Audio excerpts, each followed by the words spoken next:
नमस्कार मित्रांनो. तर मला आत्ताच एक मेसेज आलेला आहे नाशिक सातपूर MIDC मधून. तिथं मोठ्या प्रकारे भरती निघाली आहे. तिथं लागणारे क्वालिफिकेशन म्हणजे तर 10वी 12वी आणि डिप्लोमा मेकॅनिकल लागणार आहे मित्रांनो. तर 10वी 12वी वाल्यांना 8 आवर्स ड्युटी आणि ITI वाल्यांना पण 8 आवर्सच राहणार आहे. त्यानंतर फॅसिलिटी म्हटलं तर कॅन्टीन वगैरे सुविधा आहे. ड्युटी ओव्हर टाइम पण राहणार आहे. त्यानंतर सॅलरी म्हटलं तर 10वी 12वी वाल्यांना 16,000 पासून तर 18,000 पर्यंत देण्यात येणार आहे. आणि डिप्लोमावाला त्यांचे इंटरव्ह्यूवरती डिपेंड राहणार आहे मित्रांनो.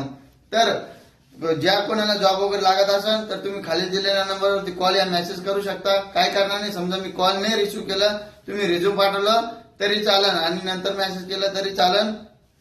आणि जे कोणी गरजू मुलं असेल त्यांना जास्तीत जास्त व्हिडिओ शेअर करा आणि माझ्या या युट्यूब चॅनल आणि इंस्टाग्रामला नक्की फॉलो करून ठेवा, जेणेकरून कोणत्याही कंपनी जॉब निघाली तर तुम्हाला घरी बसल्या माहिती भेटेल. आणि तुम्हाला कोणत्या ठिकाणी जॉब पाहिजे तुम्ही मला कमेंट मध्ये सांगितलं तरी चालेल. भेटूया आपण न्यू वॅकन्सी मध्ये. जय हिंद, जय महाराष्ट्र मित्र.